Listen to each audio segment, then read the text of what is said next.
नमस्कार दोस्तों, YouTube channel में आपका स्वागत है। पहली बात, यदि आपने चैनल को सब्सक्राइब नहीं किया तो सब्सक्राइब करें, लाइक करें, कमेंट करें और शेयर ज़रूर करें। आज का वीडियो है राष्ट्रपति पार्ट 2। राष्ट्रपति का पार्ट 1 आ गया, अब राष्ट्रपति टॉपिक का पार्ट 2 आ रहा है। तो राष्ट्रपति पार्ट 2 राष्ट्रपति का टॉपिक है, वो बहुत ही इम्पोर्टेंट है सभी एग्जामों के लिए।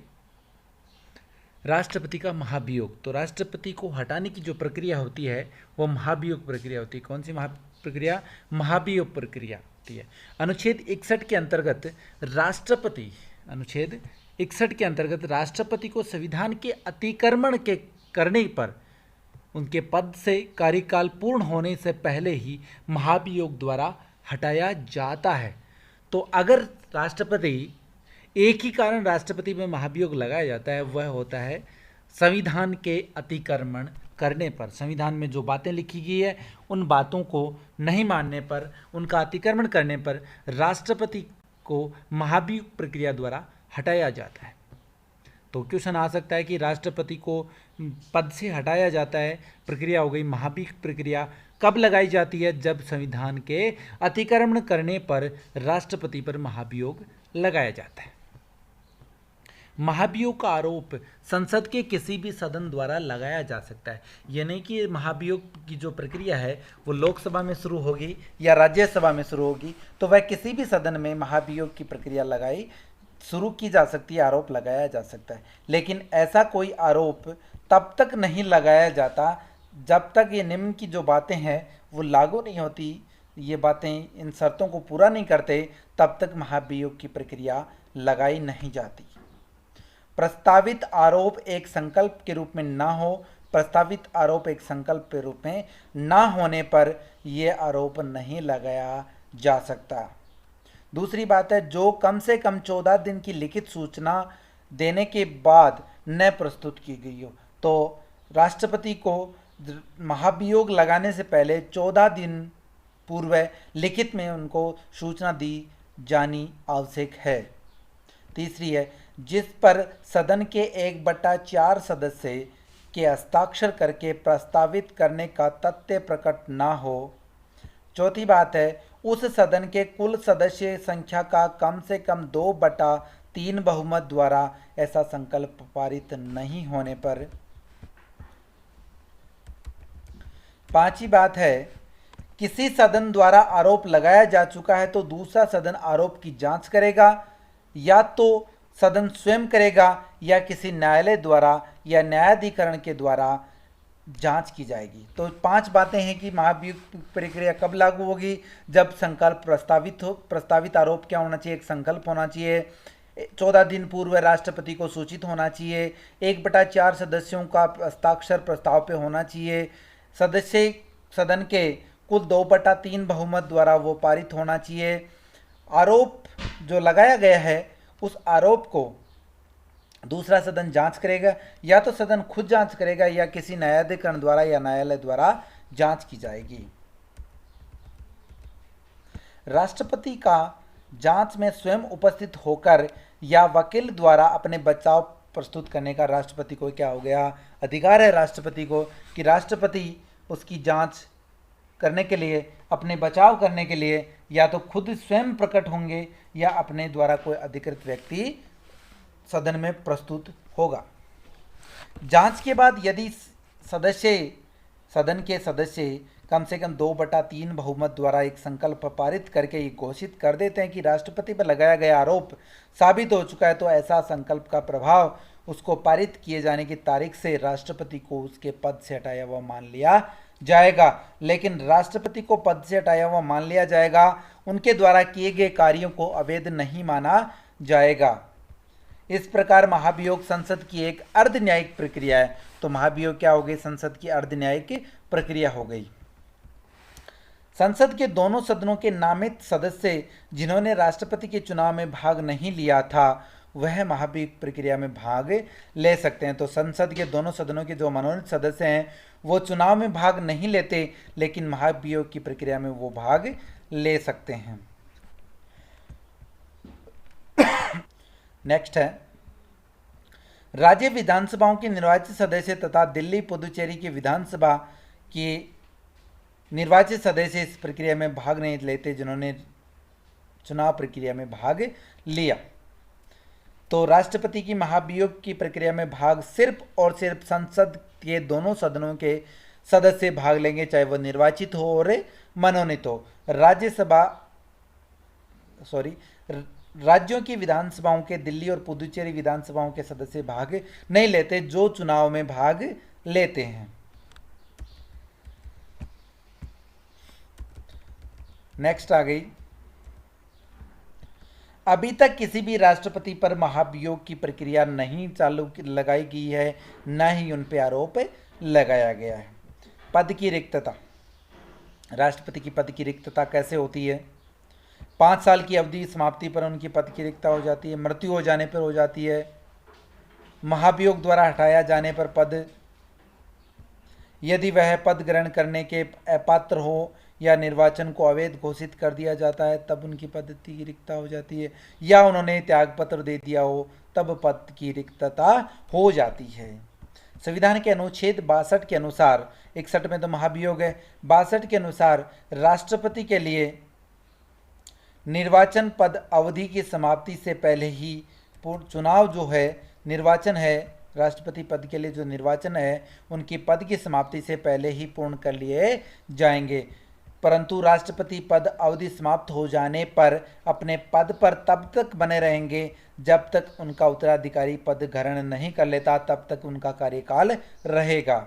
यदि राष्ट्रपति पद किसी कारण से रिक्त हो जाता है तो भरने के लिए निर्वाचन 6 माह के अंतर्गत करवाने अनिवार्य हैं, तो 6 माह के अंतर्गत उनको अनिवार्य हैं। नवनिर्वाचित राष्ट्रपति अपना पद ग्रहण की तिथि से 5 वर्ष तक वो पद पर बने रहेंगे, चाहे वो 6 महीने का कार्यकाल, किसी राष्ट्रपति ने 6 महीने पहले उनकी या तो मृत्यु हो गई या त्यागपत्र दे दिया, तो नए वाला जो नवनिर्वाचित राष्ट्रपति हैं होंगे वो 5 वर्ष के लिए ही होंगे। लोकसभा और राज्यसभा सदस्यों में यह होता है कि जो जितना कार्यकाल उनका बचा हो गया लोकसभा का, चाहे वो 2 दिन का है, चाहे 5 दिन पहले है, चाहे 6 महीने का है, 4 साल का है, तो उसी के लिए उनका चुनाव होता है। 5 वर्ष के लिए उन सदस्यों का चुनाव नहीं होता, मध्यावधि चुनाव। लेकिन राष्ट्रपति का जो चुनाव होता है वो 5 वर्ष के लिए ही होता है। 5 वर्ष वो राष्ट्रपति जो नए निर्वाचित होते हैं वो 5 वर्ष के लिए ही बने रहते हैं। राष्ट्रपति की अनुपस्थिति में उपराष्ट्रपति उनका पद ग्रहण करते हैं। यदि उपराष्ट्रपति का पद भी रिक्त है, यदि उपराष्ट्रपति का पद भी रिक्त है तो सर्वोच्च न्यायालय का जो मुख्य न्यायाधीश है, उच्चतम न्यायालय का, वो पद ग्रहण करेंगे, कार्यवाहक राष्ट्रपति के रूप में कार्य करेंगे। राष्ट्रपति के जो वेतन भत्ते हैं, राष्ट्रपति के जो वेतन भत्ते हैं, राष्ट्रपति पेंशन संशोधन अधिनियम 2008 के द्वारा राष्ट्रपति का वेतन है वो 1.5 लाख था, जिसमें वर्तमान में 5 लाख कर दिया गया। राष्ट्रपति द्वारा पद त्याग देने के पश्चात पदावधि की समाप्ति पर उनको 50% पेंशन का प्रावधान है। तो राष्ट्रपति को वर्तमान में 5 लाख रुपए मिलते हैं और उनको पेंशन का भी प्रावधान है। ये तो हो गए राष्ट्रपति के बारे में। राष्ट्रपति जो महाभियोग है, रिक्तता हो गई, राष्ट्रपति पर जो चुनाव हो गया, कब कैसे चुनाव होते हैं।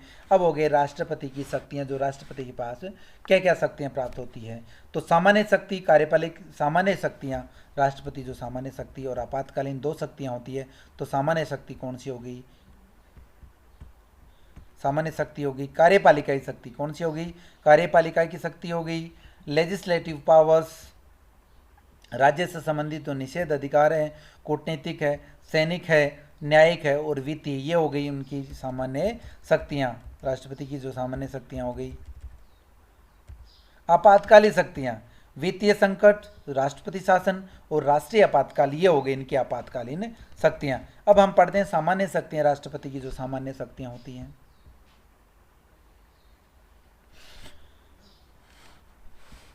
संविधान के अनुच्छेद 53 के अनुसार संघ की समस्त कार्यपालिका शक्तियां राष्ट्रपति पर नहीं होंगी। अनुच्छेद 77 के अनुसार सरकार का समस्त प्रशासन राष्ट्रपति के नाम से ही होता है। औपचारिक दृष्टि से भारत सरकार के सभी कार्य महत्वपूर्ण निर्णय राष्ट्रपति के निर्णय होते हैं। तो जो कार्यपालिकीय शक्तियां हैं, अनुच्छेद 53 के अनुसार समस्त कार्यपालिकीय शक्तियां राष्ट्रपति में निहित होती है। अनुच्छेद 77 बताता है कि सरकार की जो समस्त प्रशासन है राष्ट्रपति के नाम से ही होता है। अनुच्छेद 78 के अनुसार राष्ट्रपति तथा प्रधानमंत्री से प्रशासन राष्ट्रपति, और जो राष्ट्रपति है वो प्रधानमंत्री से प्रशासन से संबंधित जो भी बातें हैं वो उनसे पूछ सकते हैं, सूचना मांगने का उनको अधिकार है। तथा प्रधानमंत्री का ये कर्तव्य होता है कि वह मंत्रिमंडल के निर्णय हो तथा शासन से संबंधित महत्वपूर्ण बातें की सूचना राष्ट्रपति को दे।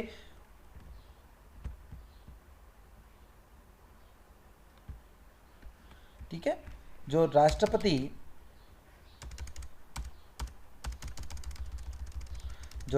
है उनको अनुच्छेद 78 के में प्रावधान है कि जो प्रधानमंत्री हैं उनसे उनको सूचना मांगने का अधिकार है।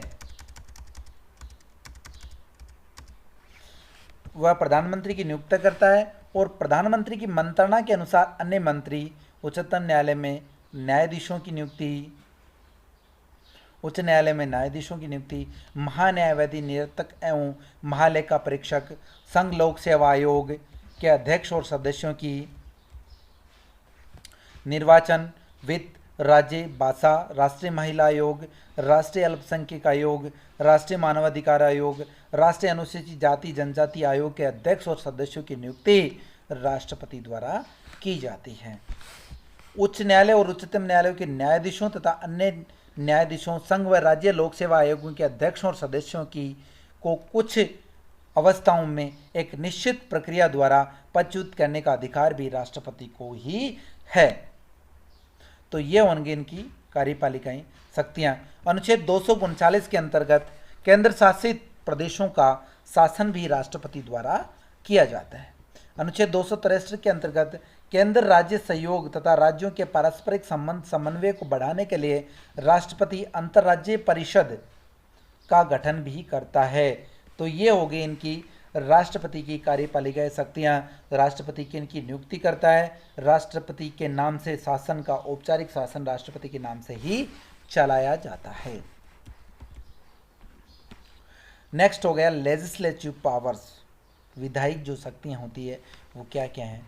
अनुच्छेद 79 के अनुसार राष्ट्रपति संसद का एक अंग होता है। संसद के 3 अंग होते हैं, राष्ट्रपति, लोकसभा और राज्यसभा, क्योंकि संसद राष्ट्रपति, लोकसभा और राज्यसभा से मिलकर बना होता है। अनुच्छेद 331 राष्ट्रपति लोकसभा में आंग्ल भारतीय, जो आंग्ल भारतीय होते हैं उनके 2 सदस्य मनोनीत करता है। और अनुच्छेद 80 के अनुसार राष्ट्रपति राज्यसभा में 12 सदस्य जो साहित्य, कला, विज्ञान, समाज सेवा, खेल के क्षेत्र में अब विशेष ज्ञान रखते हैं। तो इस प्रकार राष्ट्रपति संसद में कितने सदस्य मनोनीत करता है? 14, 2 तो लोकसभा में और 12 राज्यसभा में। अनुच्छेद 103 राष्ट्रपति दल बदल के आधार के अलावा निर्वाचन आयोग की सलाह पर संसद सदस्यों की योग्यता का निर्धारण राष्ट्रपति द्वारा की जाती है। राष्ट्रपति संसद के सत्र को आहूत करता है, संसद का सत्र अवसान करता है। अनुच्छेद 85 के अनुसार राष्ट्रपति लोकसभा का विघटन भी कर सकता है। तो लोकसभा का विघटन राष्ट्रपति द्वारा किया जाता है। अनुच्छेद 86 क्या बोलता है कि राष्ट्रपति संसद के किसी भी सदन में यह सदन के दोनों सदनों में, संसद के दोनों सदनों में अभिभाषण कर सकता है। राष्ट्रपति को संसद में लंबित किसी विधेयक के संबंध में संदेश भेजने का अधिकार भी है। अनुच्छेद 86 बोलता है कि राष्ट्रपति संसद के किसी भी सदन में अभिभाषण कर सकता है या दोनों सदनों में अभिभाषण कर सकता है। संसद में लंबित कोई भी मामला है, कोई भी विधेयक है, उसके लिए संदेश भी भेज सकता है। अनुच्छेद 87 लोकसभा के प्रत्येक साधारण निर्वाचन के पश्चात प्रथम सत्र के आरंभ में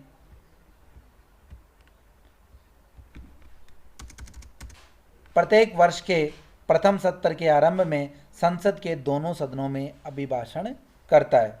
तो निर्वाचन के बाद प्रथम सत्र और प्रत्येक वर्ष के प्रथम सत्र में अभिभाषण राष्ट्रपति के द्वारा किया जाता है। अनुच्छेद 108 साधारण विधेयक पर गतिरोध उत्पन्न होने पर संसद का संयुक्त अधिवेशन राष्ट्रपति के द्वारा बुलाया जाता है। इसकी अध्यक्षता लोकसभा अध्यक्ष करता है। अब तक 3 बार संयुक्त अधिवेशन बुलाया जा चुका है।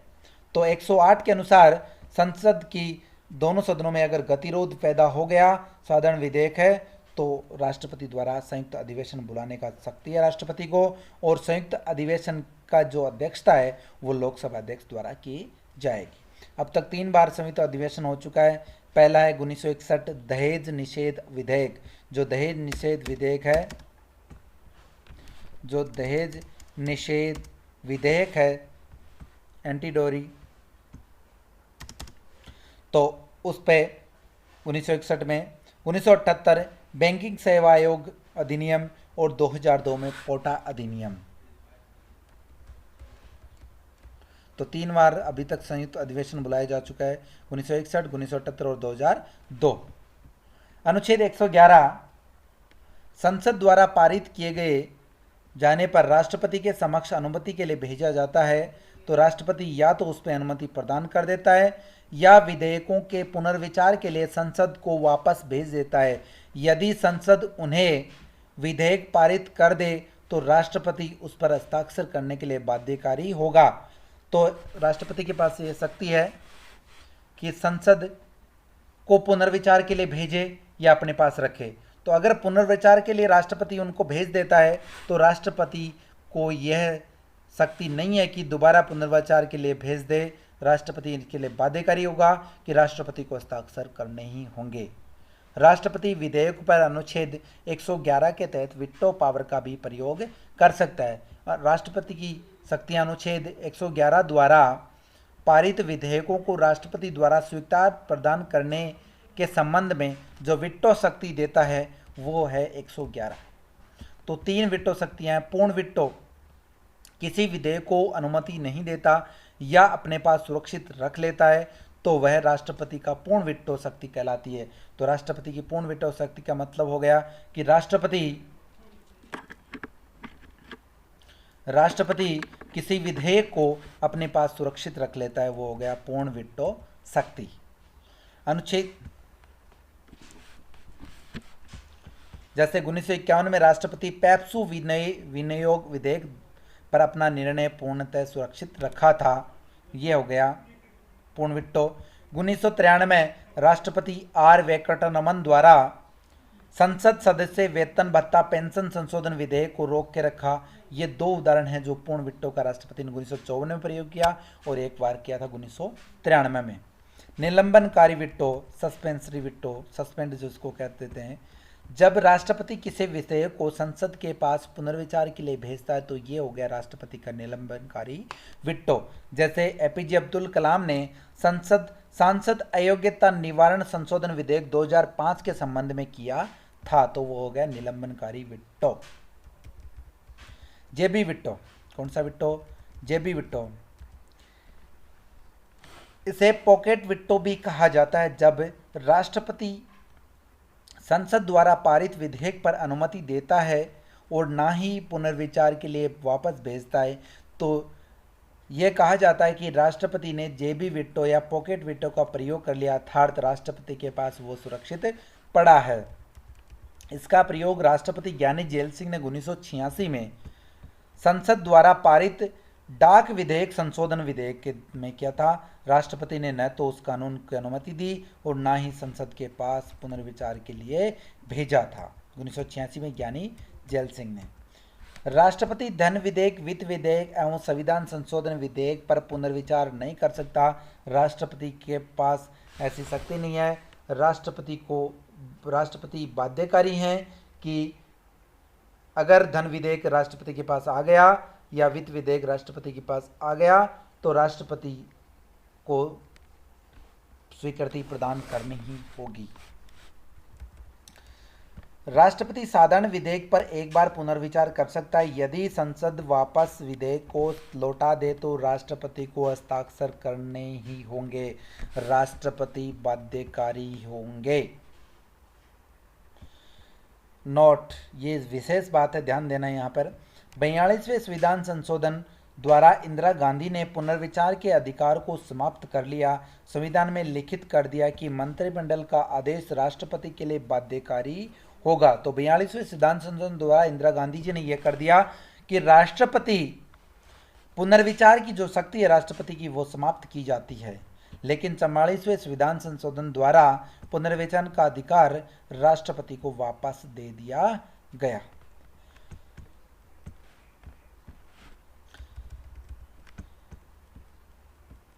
जब संसद का अधिवेशन नहीं हो तो अनुच्छेद 123 के तहत राष्ट्रपति को अध्यादेश जारी करने का अधिकार है। अध्यादेश की अवधि 6 माह की होती है। राष्ट्रपति द्वारा जारी किया गया अध्यादेश संसद के पुनर्बैठक के बाद 6 सप्ताह में अनुमोदित करना होता है। तो अध्यादेश की अवधि होती है 6 सप्ताह, 6 माह और 6 सप्ताह। 6 सप्ताह तो अवधि, 6 सप्ताह अधिवेशन नहीं होता, और अधिवेशन स्टार्ट हो गया तो 6 सप्ताह में उसको पारित करना होता है। यदि पारित नहीं होता तो उसको समाप्त मान लिया जाता है। तो अध्यादेश की शक्ति है अनुच्छेद 123 के तहत। विधेयक जो राष्ट्रपति की सिफारिश के बिना संसद में पेश नहीं किए जाते तो वो पहला हो गया राज्य का निर्माण, राज्य के क्षेत्र या नाम परिवर्तन, भूमि अधिग्रहण, राज्य की संचित निधि से खर्च, धन विधेयक, किसी भी कर को घटाना, समाप्त करना का प्रावधान, व्यापार की स्वतंत्रता पर रोक लगाना। ये सारे विधेयक हैं, ये राष्ट्रपति की पूर्वानुमति के बिना संसद में पेश नहीं किए जाएंगे। नेक्स्ट है वित्तीय शक्तियां। राष्ट्रपति के पास जो वित्तीय शक्तियां होती है, केंद्रीय बजट को संसद के समक्ष रखना, राज्य व केंद्र के मध्य राजस्व के बंटवारे के लिए 5 वर्ष में एक बार वित्त आयोग का गठन, अनुदान की मांग राष्ट्रपति की सिफारिश के बिना नहीं की जा सकती। तीसरी है धन विधेयक राष्ट्रपति की पूर्वानुमति से ही संसद में प्रस्तुत किया जाएगा। आकस्मिक निधि से किसी आवश्यक खर्च हेतु अग्रिम भुगतान की व्यवस्था राष्ट्रपति के द्वारा ही की जाती है। यह हो गई वित्तीय शक्ति। अब है न्यायिक शक्ति। संविधान द्वारा राष्ट्रपति को 3 प्रकार की न्यायिक शक्तियां प्रदान की गई है। न्यायाधीशों की नियुक्ति करने की शक्ति राष्ट्रपति को अनुच्छेद 124 के अंतर्गत दी गई है। राष्ट्रपति उच्चतम न्यायालय के न्यायाधीशों की नियुक्ति कर सकते हैं। अनुच्छेद 217 के तहत राष्ट्रपति उच्च न्यायालय में न्यायाधीशों की नियुक्ति कर सकते हैं। तो 124 के तहत उच्चतम न्यायालय और 217 के तहत उच्च न्यायालयों में न्यायाधीशों की नियुक्ति राष्ट्रपति द्वारा की जाती है। क्षमादान की शक्ति राष्ट्रपति को प्राप्त है। संविधान के अनुच्छेद 72 के तहत राष्ट्रपति को क्षमादान दिलाता है। कुछ मामलों में दंडादेश के निलंबन, परिहार, लघुकरण की शक्ति प्रदान की गई है।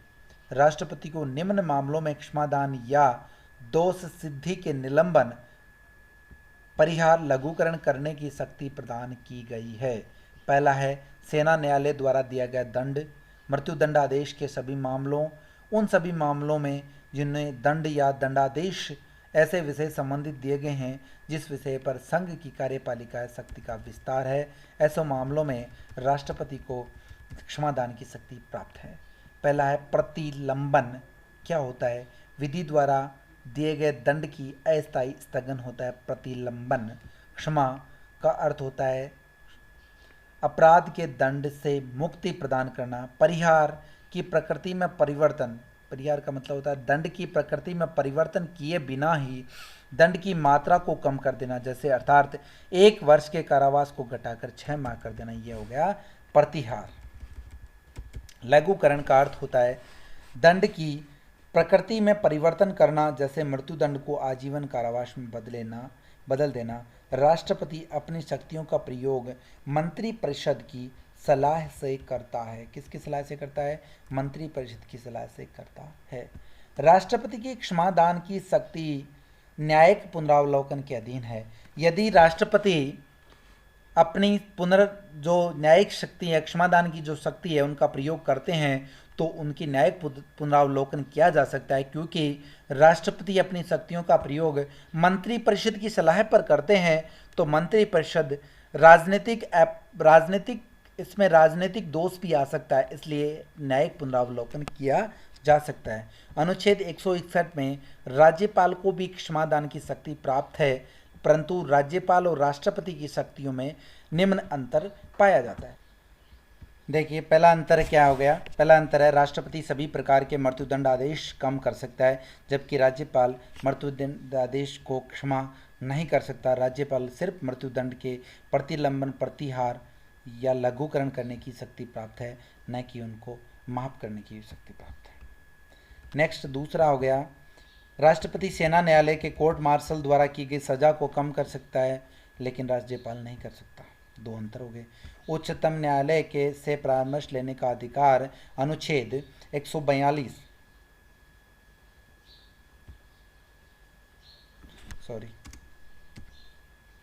143 अनुच्छेद 143 143 के अनुसार राष्ट्रपति को ऐसा प्रतीत हो कि विधि का कोई ऐसा प्रश्न उत्पन्न होता है कि उस पर उच्चतम न्यायालय की से राय प्राप्त करना अनिवार्य है, तब वह उस पर्सन पर उच्चतम न्यायालय की राय मांग सकता है। राष्ट्रपति उच्चतम न्यायालय द्वारा दिए गए परामर्श मांगने के लिए बाध्यकारी नहीं है, या तो उच्चतम न्यायालय देने के लिए बाध्यकारी है।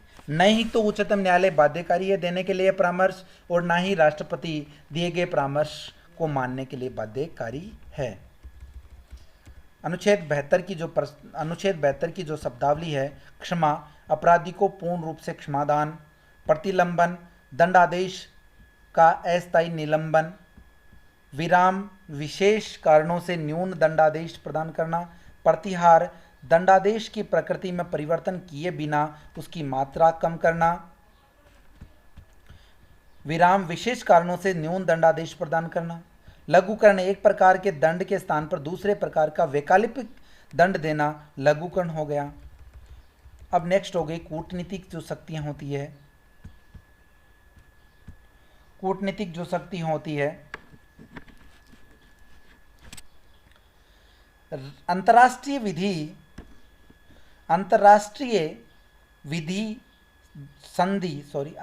संधि एवं समझौता राष्ट्रपति के नाम से किए जाते हैं, इसके लिए संसद की अनुमति अनिवार्य है। वह अंतर्राष्ट्रीय मंचों के मामले में भारत का प्रतिनिधित्व करता है। राष्ट्रपति द्वारा किया जाता है, जैसे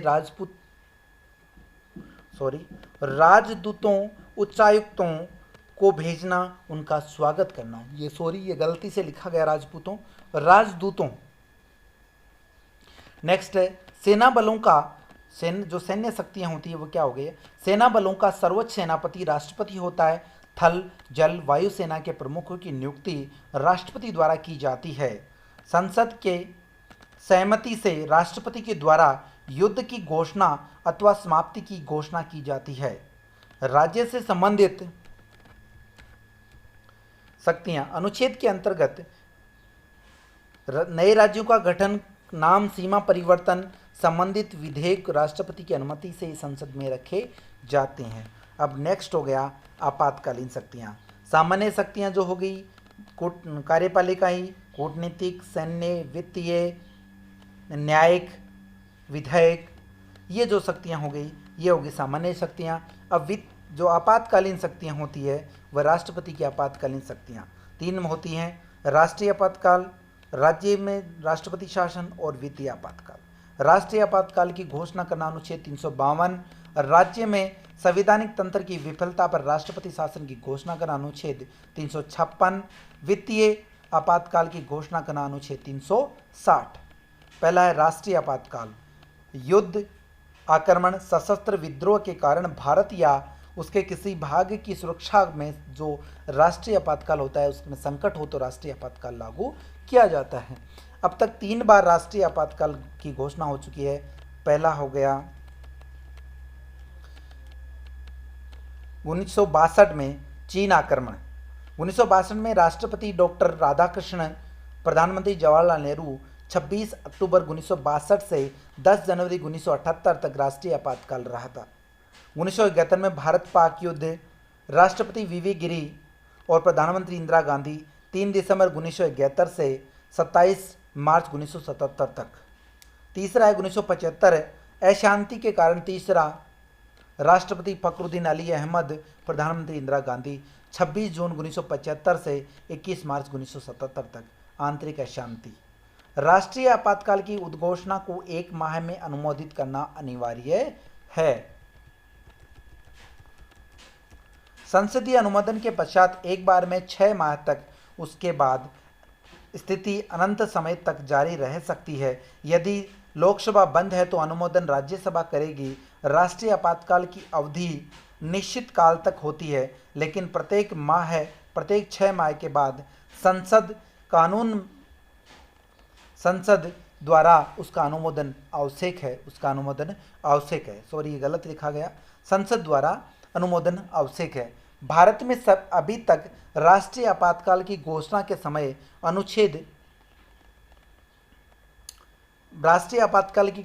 अनुच्छेद 19 द्वारा प्रदत्त स्वतंत्रता स्थगित हो जाती है, किंतु 44वें संविधान संशोधन के बाद सशस्त्र विद्रोह की स्थिति में ही के अंतर्गत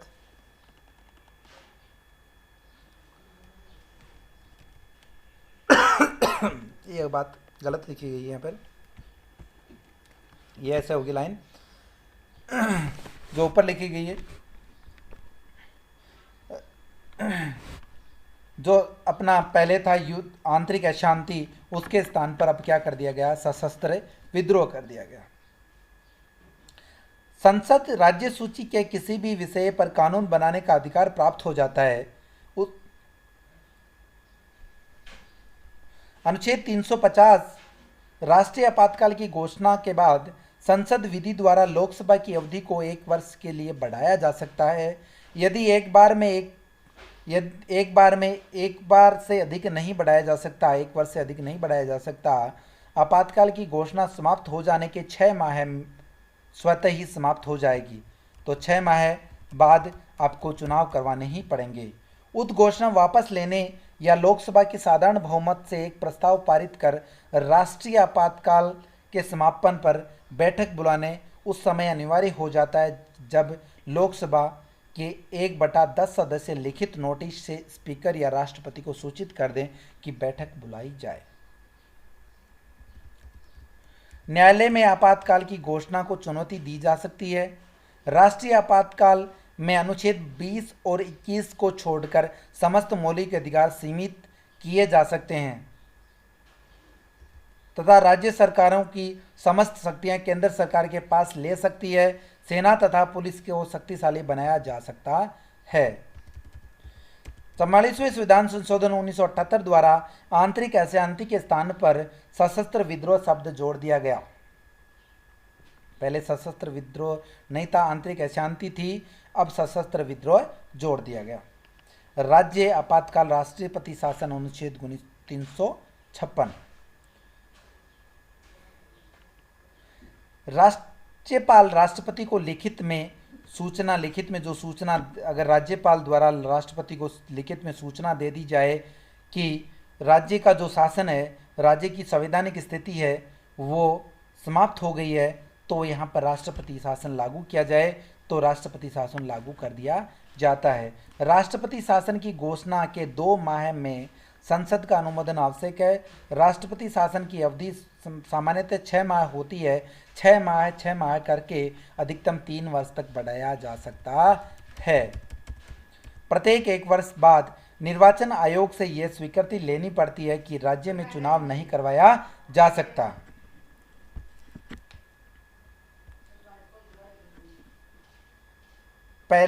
सबसे पहले पंजाब में 1951 में सबसे लंबी अवधि 1985 से 1989 तक आपातकाल लगाया गया। सबसे कम अवधि कर्नाटक में 7 दिन लगाई गई।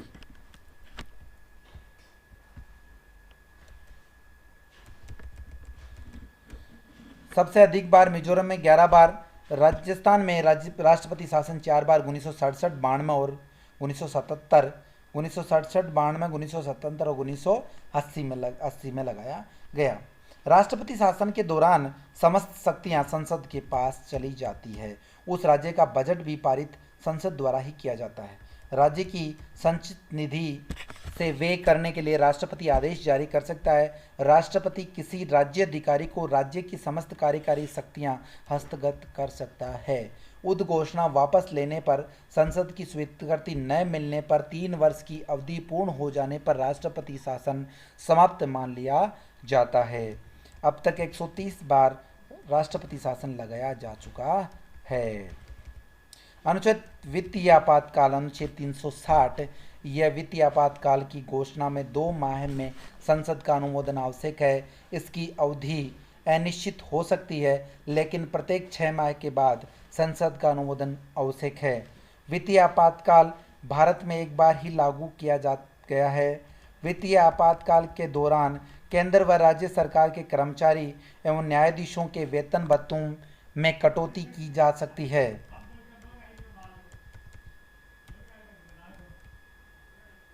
कोई भी राज्य विधान केंद्र की स्वीकृति के बिना धन विधेयक,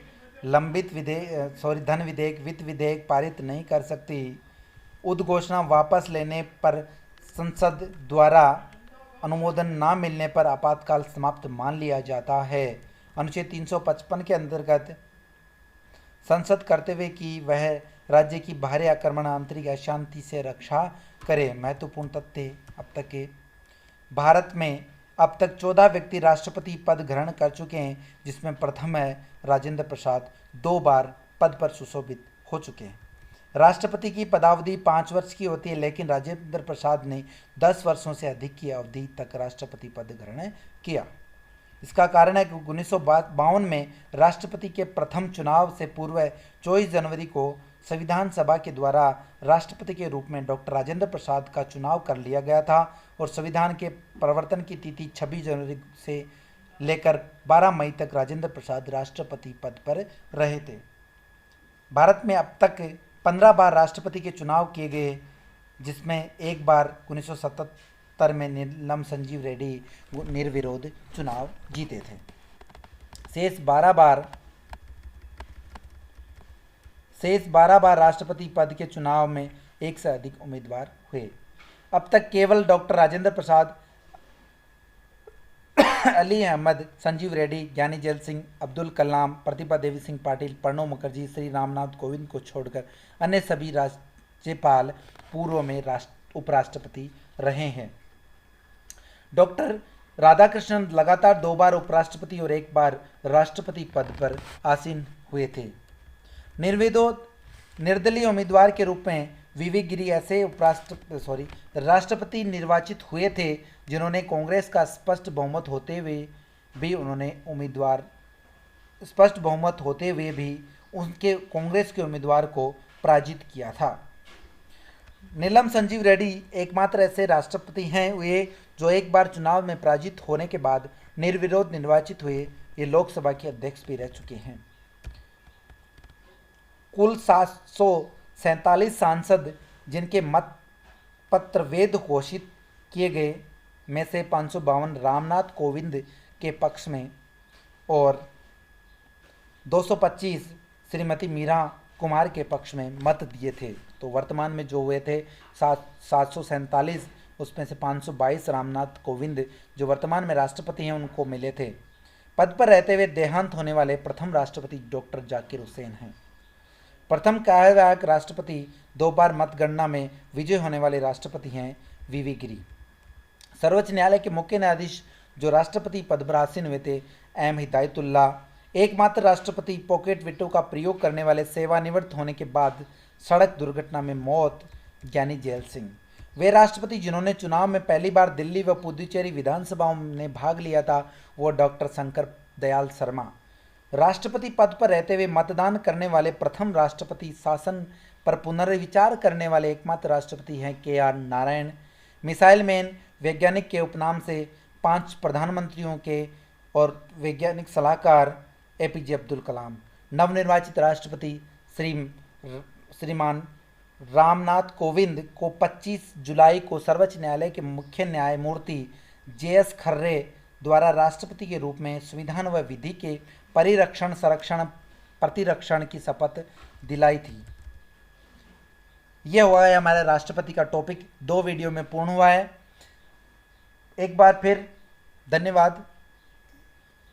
अगर चैनल को सब्सक्राइब नहीं किया तो सब्सक्राइब करें, लाइक करें, कमेंट करें और शेयर जरूर करें।